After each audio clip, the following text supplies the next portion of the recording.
AJ, we're really excited to have you today, man. We're talking about this crazy market. I know we were talking about it last night, and a lot of the things that are going on. And I think today you're gonna be sharing with us some of the tools and techniques you guys are using over there to really help deal with some of this, people sitting on the fence. So really excited to hear what you have going on, and want to welcome everybody who's just jumping on here. And yeah, let's jump into it.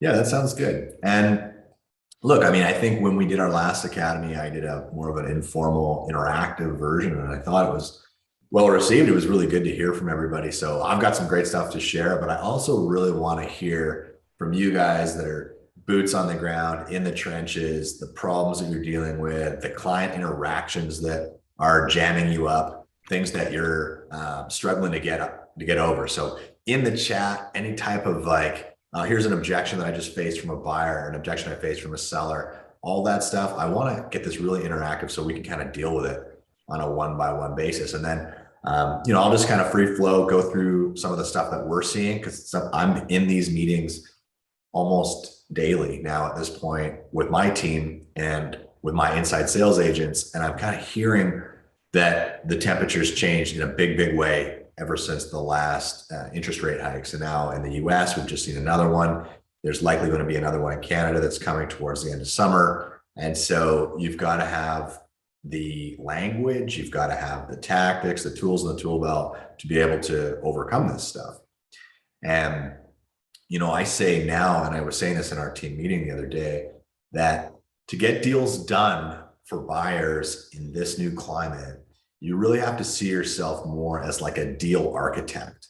It's not as straightforward as it once was, where the market was putting so much pace and creating so much urgency that we were just essentially order taking and trying to keep up. Now we really have to create scenarios for buyers whereby they can rationally see it makes sense to get off the fence. And so that becomes the game, that becomes the skill in being that deal architect. And so there's some stuff we're going to cover. One of the things that I did early in my career when I just opened Vantage West and the tap had completely shut in 2008 was put together this, basically it was I tried to make a website out of it, and the website worked good, but what worked great was collaborating with other realtors, and it was a trading network. And the easiest way to explain it was, if I had say a condo owner whose intentions were to move up to a house because they had a baby, they'd outgrown the condo, right? Yeah. And somebody who had a home who was intending to downsize, maybe an empty nester, maybe a builder that built the house on spec, whatever, anybody that was looking to take on less real estate. If you found those two people, you could typically get them to engage in a you take my problem, I take your problem simultaneous transaction. Now we call it a trade, but it's not as complicated as people think. It's just two transactions that are contingent on one another. Right. So it's not like, oh, you have to pay the difference or have the cash. It's nothing like that. It's right. Basically just the same as if you were dealing with that condo buyer. And if they sold their condo for X, they would have enough equity to go buy the home for Y. That's already predetermined with the mortgage broker, right? So really, you're selling their condo for the X that they need, and they're going and buying the property, vice versa. Right? You're just giving them the certainty of having that available property and being able to review, and that's awesome. Yeah, and initially people, and there's lots of people on this call that are probably thinking like, well, why would they do that with such limited choice? I can tell you right now that the reason why people will do it, I did a lot of these deals, and if you do them in-house, they're actually 4 ends in one, because you've got 2 ends on both sides. And if you do them with another realtor, then you're each getting 2 ends, which is a phenomenal way to, I mean, if you can put one trade deal together each month, you have really happy clients who are going to go tell the world how creative and amazing you are. And you've got 2 ends a month, which is going to keep you fed if you like food with your meals. So right. That was a game changer and a real lifesaver. And so the trading piece, the way we did it was we would make a list of all of our sellers and what they were doing next, right? And then what we would do is we would look for the ones that were taking on more real estate. They were the move ups. Okay. Yeah. And that's actually the smarter move. So everyone knows in a down market, the smarter move is to be the move up buyer, because there's an arbitrage. your $500,000 place may have come down 10%. So you lost 50K, but the guy with the $1 million place lost 100 based on the same averages, right? So you're picking up that 50K in difference. So you're finding these people who are willing to do the uncommon thing and take on more real estate in a changing market, even though it's the smarter move. Once you've identified that you have maybe 2, maybe 3 move up buyers within your whole firm, it doesn't have to be just you. Just this is where you want to get with your colleagues and see who do we have for move up buyers, because those people, they need a certain amount out of their place to have the equity to do the move up. Right. And the market may not bear that amount. Maybe they've been on the market for a couple months and it's not happening. They can't reduce any further because then they no longer have the equity to go to the $1 million property. Okay. On the flip side, you've got the downsizers and the builders that have product that's sitting on the shelves, that kind of stuff. They're willing to give that person what they need on that place, so long as they don't have to take a haircut on theirs. Right. Right. Their alternative is to sit on the market and potentially have to do a scary price reduction, et cetera, as well. Right. Correct. And so with that trade scenario, you've got a very motivated seller who's very appreciative of the fact that this person is willing to pay full price or very close to full price for their property. They can do all kinds of things with the condo as long as, say, it's rentable. They can turn it into, put it into the rental portfolio, or they can turn it back over to you, which happens all the time, and you get another end out of it, and then you'll sell it at a slight discount. Because let's just say that they were 5% overpriced. Well, they probably were too. And they're better off to discount the cheaper property with you and sell it than they are to discount their more expensive property. So it creates all this additional flywheel business as well when you start to think like this. And so this is going back to my comment earlier about being a deal architect, right? We can't just be that one-dimensional realtor anymore. We have to be the type of person who can see and think outside the box and come up with solutions that actually help people. So I have a million questions already. But first, just a little housekeeping, guys. If you want advice like this, I posted the Facebook group for Vantage West Academy. Please make sure you click on that link. Please make sure you join that group, because there's lots of these discussions going on. That's AJ's group. So my first thing is, just selfishly, Carly, in real estate, like, we've actually been getting a ton of buyers that are, they seem very strong, except they want to do a subject to sale. And the reason they want to do that is because they're uncertain. Like, they're moving usually from Vancouver, higher. So they're the higher dollar guys, right? They're 1.5 million, 2.5 million, 3.5 million over in Vancouver. And they want to come here to Vancouver Island, more land, more house for less money kind of thing, right? But they can't buy cash like other people have been doing, which is why they're still around and didn't participate in that cash purchase kind of wave, right? And we're getting those subjects to sale all the time. And of course, sellers, they're not desperate yet in our market, right? So sellers are like, no, that's an unattractive proposition. We don't want to have to rely on, especially with a market changing, we don't have to rely on you being able to sell your house. So like, this has got to be, and this will lead to my next question, this has got to be part of that solution, or this is a great, idea for that solution. But in ours, we're not a brokerage. Carly's an individual agent. We don't have a lot of listings, right? And we don't attract a lot of listings because she's a newer agent. We actually intentionally focus on buyers. So what's the best way, or how would you recommend she partner with people who have all the listings so she can get those two ends and they get their two ends? Like, how do you convince them this is a good idea other than sending them this video?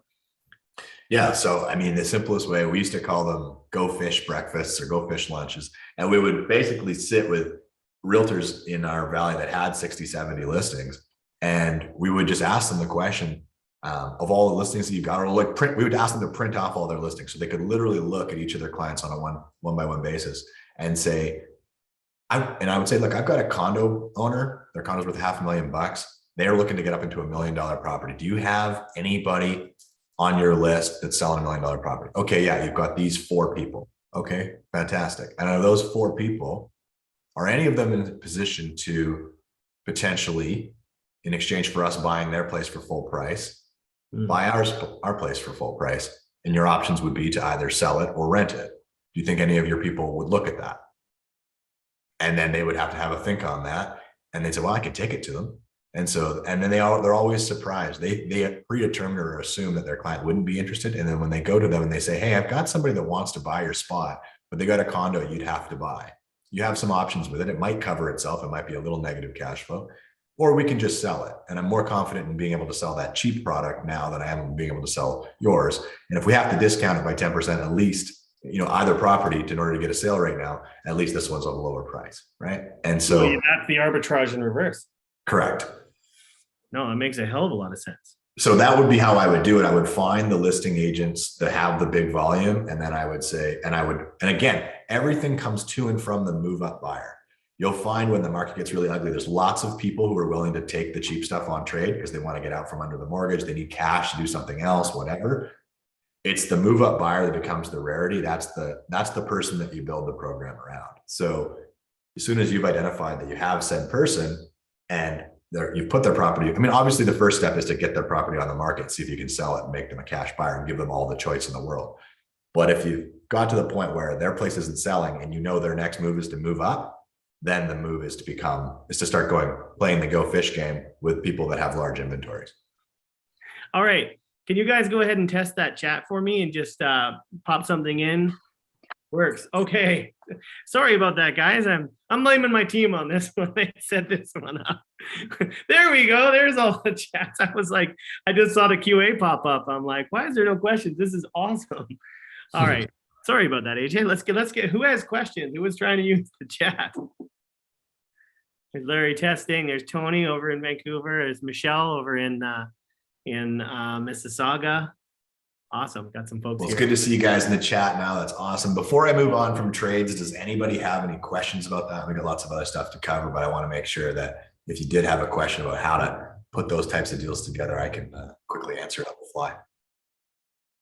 While we wait for the chat, I had one more. What about the relocation trades? Is that far more complicated if someone wants to come from Mississauga? So Michelle is a client and friend of ours, and we're both with Remax. Yeah. So have you tried that with a long distance relationship? Yeah. So I actually had a website called Trade This House. And the idea, you can actually put together three-way trades when you want to get really, and that's probably a conversation for you and I offline because you already have the network. We could probably build this out now together with our collaboration. And it's just a little bit of software that says, this guy wants this guy wants this, and this guy wants this, and boom, boom, boom. And that, by going to that second level, that third layer, I should say, you get infinite options, right? And so it's definitely something that we could do with a relocation thing. It just requires a little bit of a network of people who put their client scenarios. So that was how we would do it. You would enter a client. I have this. I want this. Hit enter, right? A little bit of details, and then that would put that person into essentially the matrix, and it would look for matches. Right. The one-way matches are really easy to figure out, or the two-way matches, I should say, like the direct hits. Those are easy to figure out. Yeah. It's the three-way matches that require a little bit of software to dial it in. So, and I was going to ask you about this earlier before we started chatting. I know I want to save a little bit of time at the end because I know you're using some awesome vendors for this. But on what you just said, there are two vendors in the US. One is called BuySide, which is owned by a guy named Charles. He's awesome. They do that. And then there's also Andrew Flackner's company, Real Scout. They have something called Buyergraph. So they're actually doing a very similar thing to what you described. So if we do want to offline that, those two companies, they tend to do that just with their clients only, which I imagine we might be doing too. But yeah, it's grown Real Scout specifically has grown huge in the US. So and I'm down to talk about it for sure. Yeah, right on. There's always good synergies whenever you and I put our brains together. Yeah. Okay. Let's keep rolling. So on the topic of being a deal architect, one of the other skill sets you're going to want to dust off now that the market's changing is working with sellers to offer some incentives like vendor financing, rate buy downs, and things like that. Also, a lot of sellers will have assumable mortgages that are much more attractive than the ones that buyers can get today. And so you can use those as an asset to make your properties more attractive. Like acquire this home and assume its mortgage for 2.1% interest. That's going to be pretty enticing, right? So starting to look at some of that stuff when you're trying to move properties, those types of incentives. Now, on the flip side, when you're working for a buyer, you should be asking those questions because don't expect all the other realtors in your area to start thinking this way. So you have to really be a bit of a detective. And this goes back to being a deal architect. When you're working with a buyer and you're trying to get them off the fence, some of the ways that you can do that is you can say, well, look, maybe you are priced out of the market, but if I could negotiate a rate buy down over the term of period of the term that you've got it. And I could get 100 basis points off of the rate or 150 basis points. It actually doesn't work out to as much as you think. The seller is probably willing to do a 20, 30, 40K price drop anyway. You can get them to do some of it in a price drop and some of it in a rate buy down, and your client's laughing. And that's all done inside the negotiation. So it might cost you 15 grand to buy the rate down by 100 basis points during the term. All it'll be. And then all of a sudden you've now got your clients rates from 6 months ago, but a price from today. Or even better, you can say, let's if we think the market's gonna be another 5%, let's knock 5% off the price and get the rate buy down. So we've got yesterday's interest rates and tomorrow's price, right? But you got, this is where the whole deal architect thing comes in place. So you got to get comfortable with a mortgage calculator. You got to get good at doing these types of So what is a rate buy down? I'm not even familiar with that term. It's probably not been around for a while. Yeah. Well, the simplest way to explain it is if a mortgage broker wants to be competitive and cut a competitor's commission or whatever, they can use their commission to buy the rate down, right? So they're allowed to do that. So if they're, let's say the best they can do is 3.09 and they need, in order to beat someone else, they got to get it down to 2.89, they can use their commission to cover the spread and they can buy the rate down. Similarly, a homeowner can use the proceeds of their sale as a credit to closing to buy the rate down. It's just negotiated with the bank. Oh, cool. Yeah. And banks are amenable to that, I'm assuming, because they're getting their guaranteed cash either way. Yeah, in most cases, working with a broker is helpful because they're having those types of conversations all the time. Okay, nice. Yeah. Yeah. And then, I mean, really with us, we really consider ourselves to be consultants rather than salespeople, which lends itself well to this type of market, because what people need right now is a good consultant to safely guide them through this, to show them that there's no good or bad markets. There's only good or bad tactics. And when you know the right tactics to deploy in the new market, then you can make people feel comfortable still moving forward. I'd love to hear from some of you guys in terms of what objections you're facing, but while you're thinking about it, a lot of people that we're seeing right now feel like there's a benefit to waiting, feel like essentially they're going to get paid to wait is the simplest way to put it. They think, well, prices are yet to come down.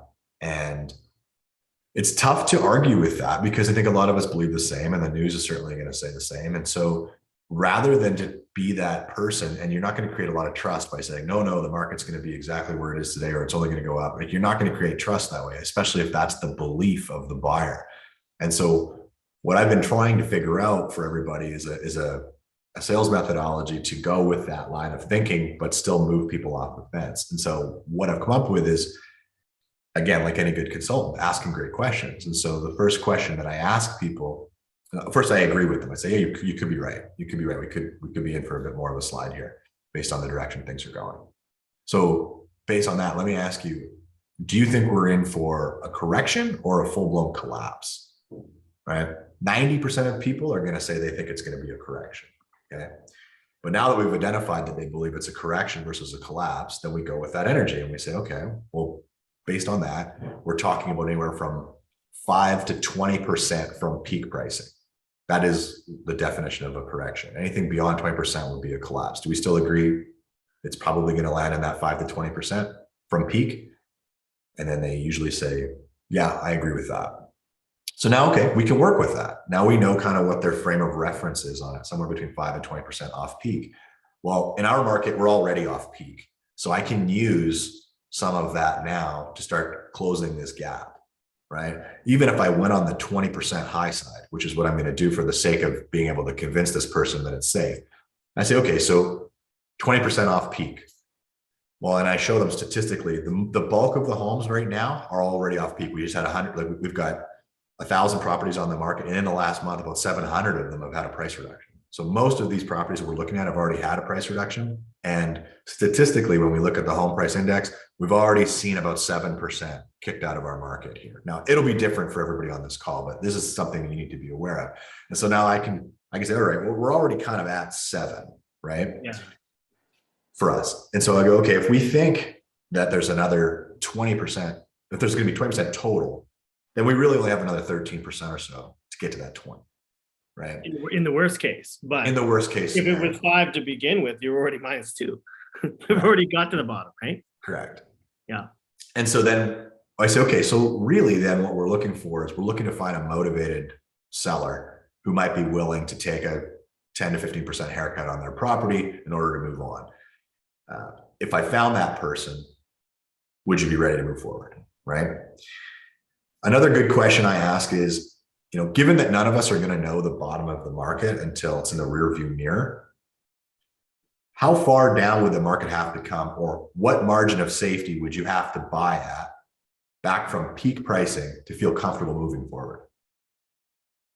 Right. So how far down from peak pricing would you have to get a property in order to feel comfortable making a purchase in real estate? Get them to tell you, right? It might not be the 20, right? So after you've asked them collapse or correction, they say correction, say great. And then you say, given that we're no longer at peak, and good for you, because if we were buying at peak, you would be paying far more than what the homes are being listed for today. Yeah. Because you would, not only would they be listed for more, you'd have to pay more than list to get them. So you didn't buy at peak, which is good. That's great news. We're starting with great news. Yeah. The next thing, You once we already kind of won. You already won once, right? What's that? You already won once, right? Yeah, you've got to win. You avoided the big grenade, the big, that you didn't do the thing you were afraid of doing. Yeah, and you share a story at this point. You say, keeps me up at night a little bit that I went into multiple offers for, a young couple back in, October of last year, where they paid $200,000 over list for a property. And I'm certain that list price I wouldn't even be able to get that today. Right. That keeps me up at night. And obviously we don't make the market, but this is the type of things that I really obsess over, and it really, really keeps me up at night. The good news now when I'm working with buyers is I don't have that guilt. I know that there's going to be less buyers, but the buyers I do service are going to get much better deals, and they're going to have a lot more choice. They're going to have a lot more to look at. At that time, there's only 1 month worth of inventory for them to look at. Now in our market, we have 6. That means they have 600% more choice than those folks I was servicing a year ago. Right. And so that's the good news. The good news is you're not buying at the peak. Okay. That's already gone. That's in the rear view. We don't know where the trough is going to be until it's in the rear view. So the question becomes, if we think it's going to be a correction, not a collapse, and I think there's a lot of reasons for that, then how far back from the peak would you need to feel comfortable making an investment? And then find the parameters. So that's for the people who are on the fence today. The other thing I'm training my ISAs on and our agents on is to look for the life event buyers, because not everybody's making the decision based on dollars, right? Real estate typically changes hands because one of the big things in life has happened. You've gotten married, you've had a child, you've gotten divorced, there's been a death, you've moved from another place to start a new job, right? I mean, these are life events. And timing, it is what it is. There's a reason why some people luck out and are in the market at the right time. And there's a reason why some people, but there are always going to be real estate transactions being done regardless of the market, based on people's need, based on the life event. And so getting good at asking, what's changed in your world that's got you shopping for real estate right now? What's going on? Tell me, right? Have just that curiosity. And when you find somebody that's got a life event going on, then that's a buyer that you want to really service and work. All of these people that were in your pipeline and funnel before, that were quasi buyers that were looking for deals or were looking just to pick up properties speculatively and all those things, like, forget them. They're gone. Investors are gone. Yeah. Investors will come back, but they are all sitting on the sidelines right now. You need people who have got some sort of life event that is causing them to go shopping. And so that's who you're looking for. When you're calling your pay-per-click leads, you have to call with a little bit more curiosity than before. You have to call and find out what's changed in your world and what's prompting you guys to want to make this move, right? I love it. So guys, just a reminder to use the chat. If you do have a specific objection, that's what we're here for. That's what AJ's here for.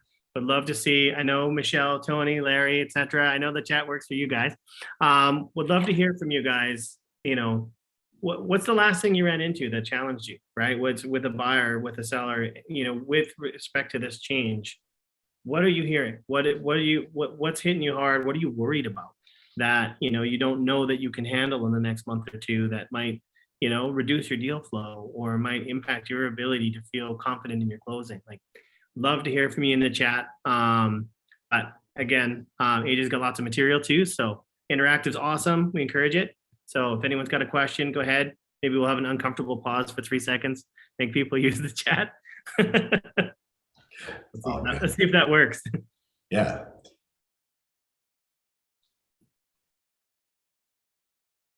It's all right. Everybody wants to just like eat their breakfast and listen to me yap. That's cool. Here we go. Larry's got one. Here we go. Calls So from calls from sellers. sellers The to list has list. slowed down in the last 6 months. I'm now picking up the phone. That's a challenge. Okay, let's start with that one. And then we got one from Tony. Yeah. So calls from sellers to list has slowed down last 6 months. I'm not picking up the phone.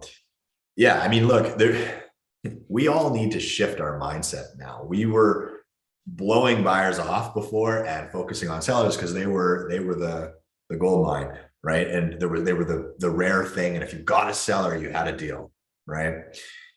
That is the complete shift. So we need to get our heads around the idea that sellers now are going to be the ones that are calling with desperation, and buyers are going to be the ones that are coy.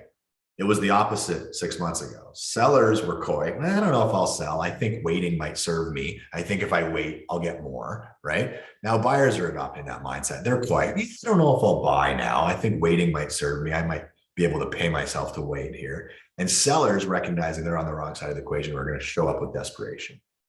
And so we have to gear our marketing a little bit differently now. I allocated a lot of our lead generation budget towards finding sellers before, and I kind of went away from buyers because I literally was placing so many buyer appointments that I ran out of agents to take the buyer's appointments. Like I hit capacity. So I said to Morgan, we got to shift our budget. We got to move to seller campaigns. And which, by the way, we should pause. I'm just thinking about that now. We should reduce our budget on the seller side and come back to the buy side a bit. 100%. We just got out of the ISA meeting yesterday and said we need to allocate full tilt towards buyer leads. But we now have to really reprogram ourselves after a few years of almost kind of being indifferent towards buyers, because it was like, yeah, okay, there'll be another one of you tomorrow. It's not that way anymore. So we really need to approach buyers with that curiosity and that TLC and realize that the buyer leads are gold today. Yeah, I'd like to say something about the CRM too, right? Is that if that has been your modus operandi for the last couple of years of focusing on sellers, et cetera, your database reflects that as well, right? So, working your database is awesome. You should always do it. There's always gold in there, right? But you should be focused on realizing that your database is not what it needs to be either, right? So it's not just about finding the 1 or 2 buyers you need right now. You need to be building. I mean, we know it's going to go down for the next year or two, right? We know that what we're talking about here, this shift is started, it's not finished, right? And so you have to fill that database with buyers, because you're going to need to be working the old database of sellers to convince them that the world has changed. Because let's be honest, not all sellers like to accept today's reality, right? So you've got to have a past leads CRM campaign, or leads that have already captured on the sell side, that's all about education and getting them to come to reality with respect to what the market is doing. But you probably have not accumulated a huge list of buyers in your database, which means you probably haven't built trust. It takes a long time for a lot of people to want to work with you. And so filling up, if I had 6 months of budget for buyer leads, I would cut it to 2 months, right? I'd take the same dollars and I'd put them into buyers faster so they can fill the database faster, so that I can get to more people sooner, because I want to be ahead of that process. Same money, right? You don't spread it out over 6 months to see what's going to happen. If you know the market, we know the market. Like to your point earlier where you said, stop telling people that the market's not going to shift when you know it is. That's just going to break trust. Get as many people as you can, buyer side, in the database now. So while everyone else is going to try to find them, you can be driven on them. That's a big thing that from a CRM perspective. Absolutely. And just to kind of go back to the question around sellers. I mean, the best buyers are the ones that are already in the market, that are sellers that become buyers, right? And the language to use with them is, look, we are going to have to take a bit of a haircut on your place in order to get it sold. But the good news is you're doing it in the right order now. You're selling first and buying second. In a declining market, time will serve you. So we're going to get an offer on your property today, and we're not going to have to redeploy for a month or two, which is actually going to translate into savings. But beyond that, I'm a pretty good negotiator. And so I'll do my best to hold the line for you, but we are going to take a haircut. But the good news is we're going to give somebody a major haircut when we go to buy. And you're going to make up that difference. And I'll make sure that you come out smelling like a rose, but we got to get going here. We got to get the property. We can't have you chasing the market down. We got to get the property where it needs to be to catch the falling knife. And then we can turn you into a cash buyer and go and we can pull somebody's pants down. You don't have to use those language if you don't want to, but that's the kind of conversation I'm having with my sellers, saying, like, getting their heads around it. We got to do what we got to do right now, but don't worry, we'll make it up over here. Right. And it works. People go, okay, I get it. So that the people who are already in the market, it's all relative to them. Right. Yeah. So it's okay. As long as you can continue to kind of press on that relativity that if you're moving up, hey, great news. If you're moving down, great. You're going to have a whole bunch of extra cash to potentially do something at a later date, right? I mean, there's a way to work with whatever the person's scenario is. Right. So again, this is all about just giving good consultative advice. But to Morgan's point, with the leads, we need buyer leads desperately right now. We need to push really hard, and you're going to need a little bit more, right? You're going to need a little bit more volume in order to get, because before you might only need 15, 20 leads in order to get a deal. You might need 30 or 40 now. But it's not to say that and that just means deals in the now. If you do the right thing and with the right CRM and the right follow-up cadences, those people who want to reevaluate in 6 months, 10 months, 12 months, they'll be there for you as long as you've built trust and provided value over that period of time. And to Tony's point, he's got a lot of buyers saying they want to reevaluate things in 6 months. Yeah. And that goes back to the scripting from before. So I would ask them, I say, okay, great. I get it. I got a lot of buyers that feel the same way. But let me ask you this. What do you think is going to happen? Do you think we're going into a collapse or just a correction? Okay. I think it's a full scale collapse. Okay. Well, let's wait and see. I'll check back with you in 6 months and just move on. or you could try to argue with them and say, look, well, it's not like 2008 because there's less supply and the cost to build are so much higher now. So we're not going to see the overbuilding that we saw before, et cetera, et cetera. And you could try that, but it's pretty hard to change someone's mind. So better off, if somebody thinks everything's going to collapse, don't try to push water uphill with a rake. Move on. Find people who are either in the market already and it's relative to them, or they believe it's just going to be a correction. And then you can have the conversation of, well, how much back from peak would you need to buy something in order to feel comfortable investing in real estate? And then they give you a number. If it's 10%, hey, easy peasy, we're already halfway there. If it's 20%, okay, so I just need to find a seller that's motivated enough to give you the other 13 or 12 or whatever percent's missing in order to make the deal. If I found that, would you be ready to move? Right? And if they say, yeah, I would, then great, now you have a buyer. If they say no, cool, I'll check back with you in 6 months. But you have to ask those questions, right? And you have to know their frame of reference on it.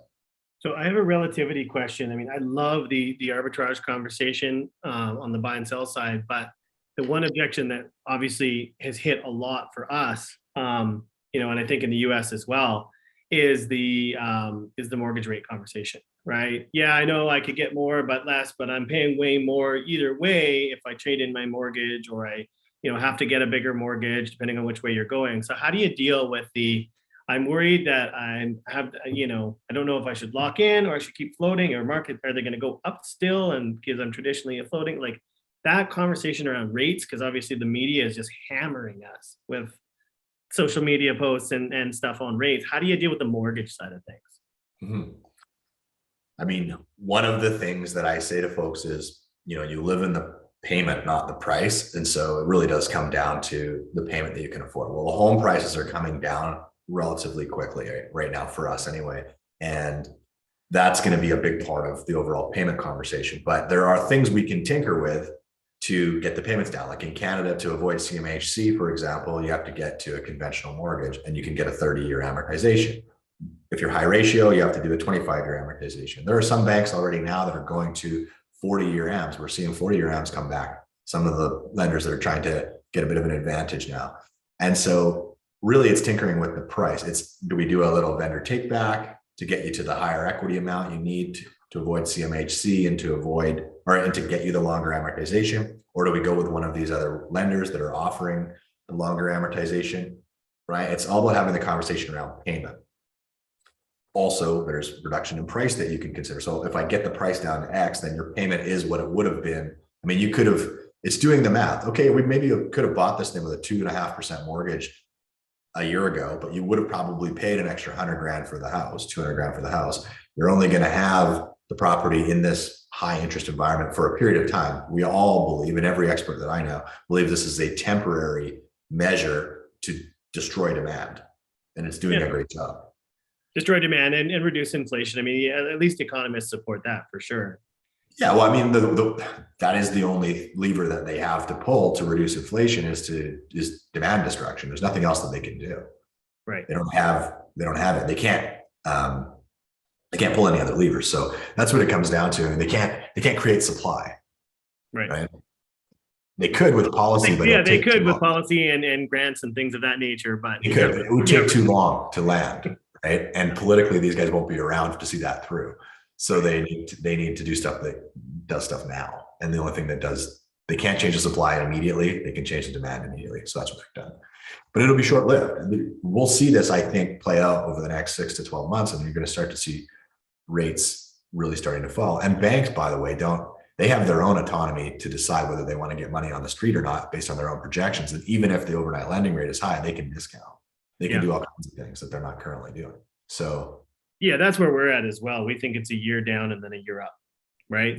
That's kind of now Justin has a great question. I remember 10, 15 years ago, I used to get so many lead inquiries on how do I get expired leads? How do I work expired leads? Do you have a dialer for expired leads? What do you have to say about a lot more expired listings coming on the market? How do you pursue those in today's market? Yeah, 100%. It's on for expireds again. And same with for sale by owners. We used to have some really cool campaigns, dialogues, and things that we used. Like this is the guerrilla warfare tactics that you need to really thrive during a shift. And very little was expiring a year ago. So there's no point having a system or a software around it. Very little. It was very hard to convince a for sale by owner that they couldn't save the money.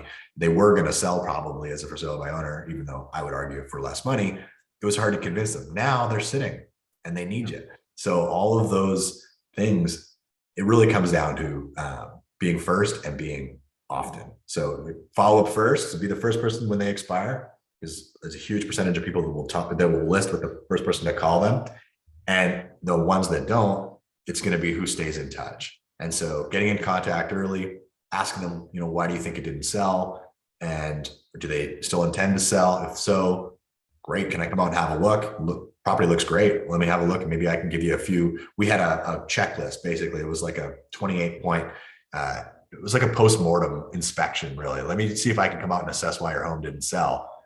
And I would go through a marketing checklist of things their agent may or may not have done based on the stuff that we do. And I would look at curb appeal and the way the property presents itself. And I would say, and I would ask, did they give you any staging tips, or did you receive any advice on how to get this home to its highest and best? No, they didn't give us anything. They just listed it. Okay, great. Well, here are some of the things I would do. Right. And I would give them a list. By the way, I have contractors that can come in and do this. I also have a program called the Fix and List program where we actually lend you the money to do it if you don't have the capital. Right. But these are the types of things that get your foot in the door. That inspection, I'd have my ISA's phone and they would say, we've actually got like a 28-point checklist that we look at to try to ascertain why your home didn't sell. Would you like us to come by and do that? Right. Easy thing, right? If they're still looking at selling, but be first and then be often. Well, and it's interesting if they have, like, if it's expired, right? There's that adage that nobody uses anymore and probably will again very soon, where you want to be the second spouse or the third realtor, right? The reality is that first or even second realtor, if it's expired still, they probably were just stuck in that moment where the seller just wasn't realistic yet, right? Didn't, maybe wouldn't have mattered whatever scripts or, techniques you used as the first realtor in a crashing market. Sellers don't necessarily want to be realistic when it comes to losing money, right? Yeah. But the thing I was going to say to Justin's a personal friend of mine, and he's a new realtor in Victoria. You have the best opportunity of anyone on this list, Justin, because you are not spoiled from history, right? You have not lived in this market of just everything sells and you're an order taker, as AJ was saying, et cetera, right? And so you're going to have the advantage that this is going to be the way you're just going to learn how to do it. And that's such an advantage because it's really hard, just like it's hard for the sellers to come down from that market that was great for them. It's really hard for a lot of the established professionals, who have a huge book of business and been doing certain things certain ways for a long time. That's a big ship for them have to shift. And that's where AJ wins is, he's super nimble and creative and jumps on the changes, but most people can't. So as a new realtor with no bad habits, jump on it, right? Call someone who used to be in the expired business and didn't stay in real estate, but they crushed it. Find who was the best expired listing person in 2009. Those tactics will work again, right? And just be like, learn from them, right? Nico Papadato says, can you share your checklist with us? So that's reference to the last thing you were sharing with us. Yeah, the autopsy checklist. Yeah, I think I can. Yeah, I could do that. Sure. I'll have to take it out, turn it into a PDF, and zip it over to you. But we should make them join the Facebook group. That's where all the good stuff is, right? Yeah, there you go. Join the Vantage West Academy growth community there. I'll put it in there as a resource. Awesome. I'm gonna pop that back down again. All right, we got a couple minutes left. What other nuggets do you got for us? This has been great, by the way. This is I'm already got lots of things to take to our own business. So yeah. So let me see what else I got on the list here. I did want to talk a little bit about reasons why we're not going into a full scale collapse, because people need to be calmed down a little bit. Some people, when you ask them the question, collapse or correction, they're going to go, I don't know. Everything I hear on the radio or on the TV scares the crap out of me, right?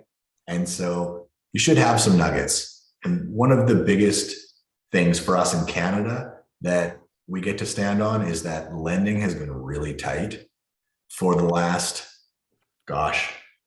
how long has it been tight for? Over 5 years, right? Long before any of these people that are in 5-year mortgages got in them. We've had really, really, really strict lending policy, which if I look back to 2008, one of the things that we had happen in 2010 and 9, 10, 11 was we got a lot of foreclosures. And the US, I mean, we all know the story down there, particularly in the no fault states like Arizona and Nevada and whatnot, where people could just hand their keys back and it made sense because the shortfall wouldn't follow them around. We're not going to see that again for two reasons. Number one, most people have so much equity that even if they had to discount their home by 20%, that's only, think about this, that is only 2/3 of last year's appreciation in most major cities in Canada. Okay. Right. So, and it takes at least a year to get foreclosed upon. So in that year previously, they had so much equity that selling the property would be easy, even if they took a haircut. The other reason is most people that are in that home in the first place were well qualified and stress tested to the rate hikes that we're seeing. Mm-hmm. And so we haven't, everybody qualified at least 200 basis points more than what they got their mortgage for, right? Than the posted rate, the fixed posted rate. So most people were on variables, which means they could withstand, they were on variables of like prime -1 or prime -0.8 or whatever it was. And they were stress tested against a fixed rate plus 200 basis points, which means their income can already support this. So on top of being equity rich, that only 1 year's appreciation, even in a full scale collapse that was 30%, all that really means if you zoom out is we're giving away last year's appreciation. Yeah, that's exactly when I talk about sellers, I talk about the bell curve, right? And I say, okay, so listen, 2 years ago when it was going up, at any point it was going up, every single moment, you said, this is awesome, my house is worth more. This is awesome, I love my new value, right? So even if the peak, you go over and come back down, that's a parallel line. Why was it awesome 12 months ago and not awesome now? You're looking at the same number, your income hasn't changed, lifestyle inflation isn't that much more. And yet because you saw the peak, all of a sudden the $500,000 instead of the $400,000 you thought was awesome isn't awesome anymore. It doesn't make any sense, right? You got to let them remind them that $500,000 was awesome and it still is, because you know damn well that peak was an overprice of your property. And yeah, you missed it, but I missed Bitcoin at $50,000 a Bitcoin. You know what? So what? That's, there's artificial prices. And I think enough logical sellers know that, right? So to just remind them that the price they can get today, they already acknowledged was an awesome price. That's a great line. two years ago, right?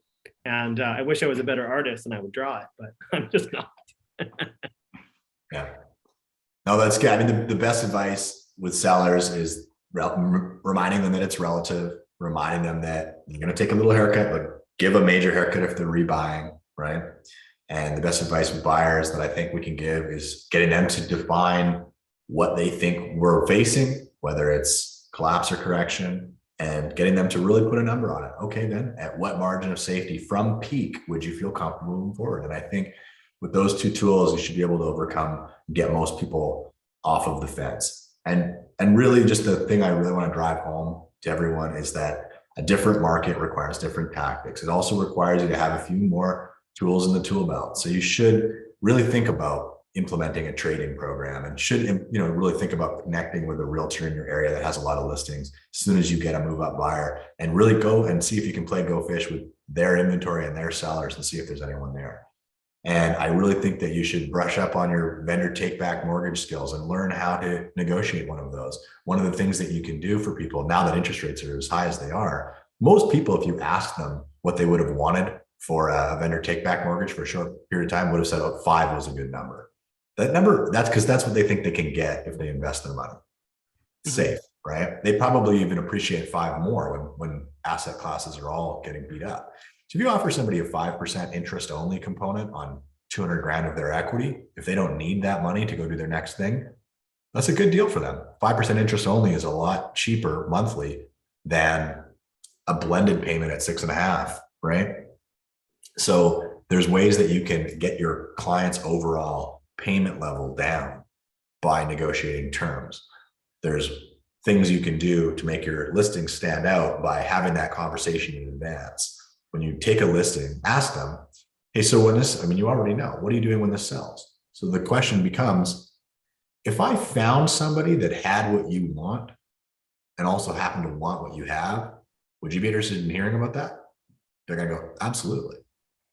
Secondary, what do you got for a mortgage?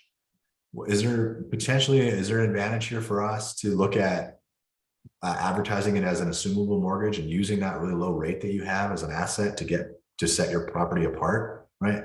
These are the types of conversations. Or, hey, do you need all of the equity that you have in order to move on to your next thing? Or are you going to be putting some of that in the bank, right? Oh yeah, I'm going to put some in the bank and wait.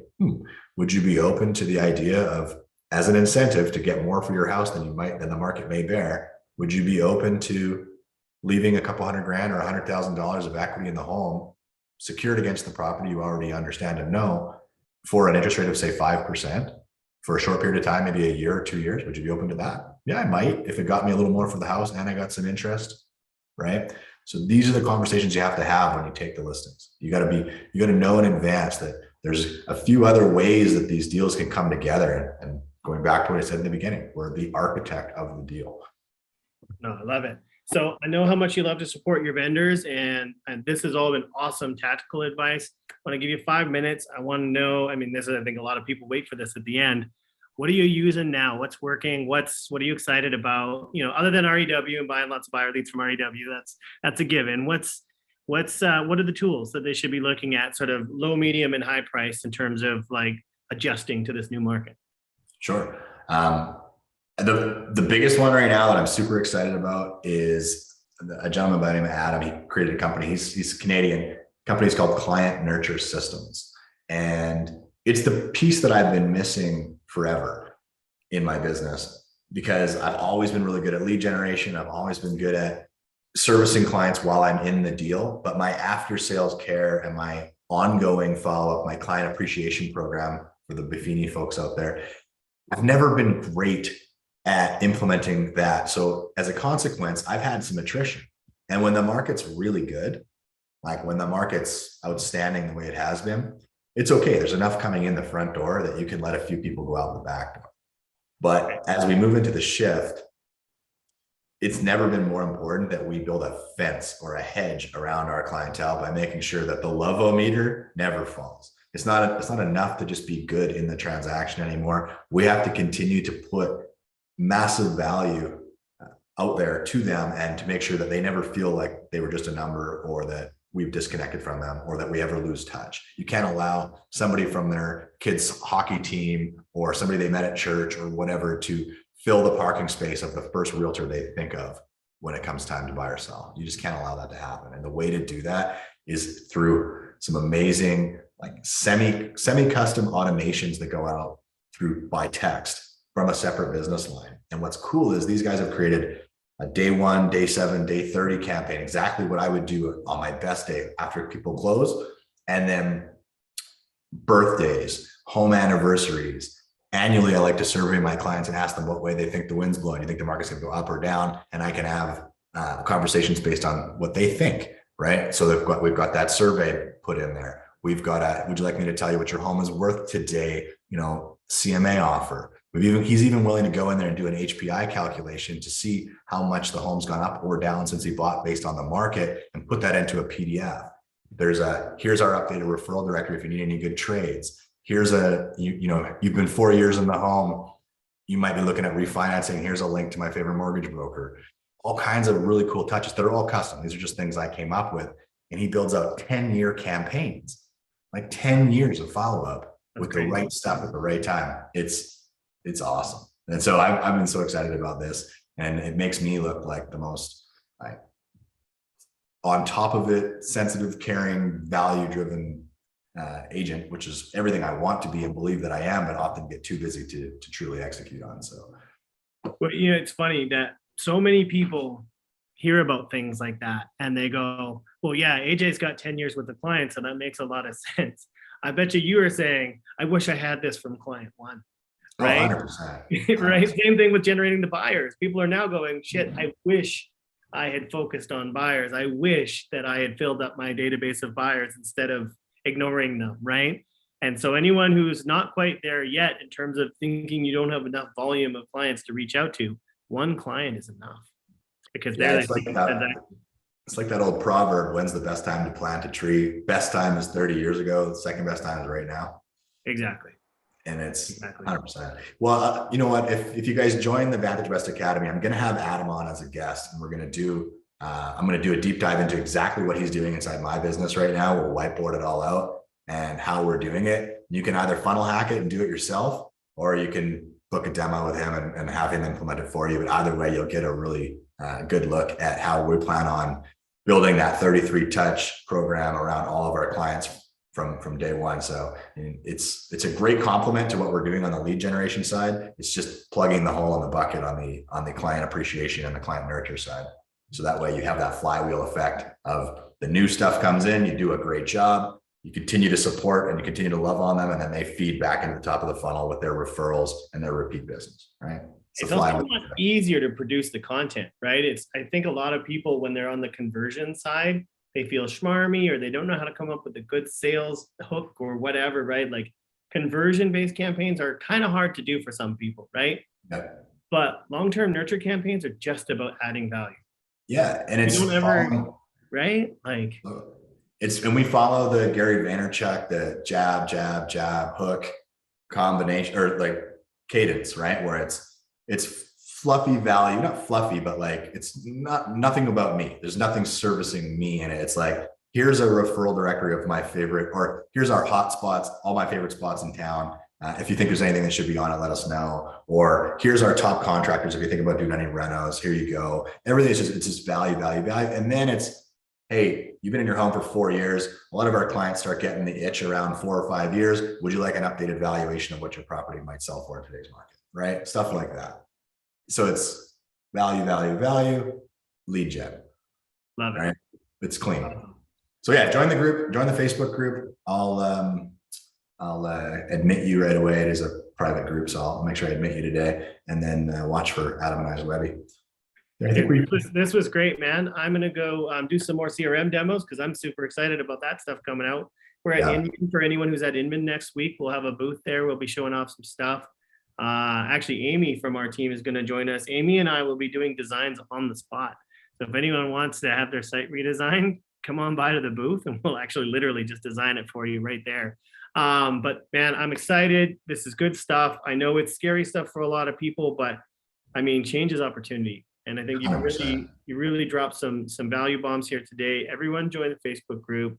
Everyone reach out, see if you can hire AJ if he's not booked up already. I highly recommend it. And we'll see you next month. Awesome. Thanks, guys. Thanks, everyone.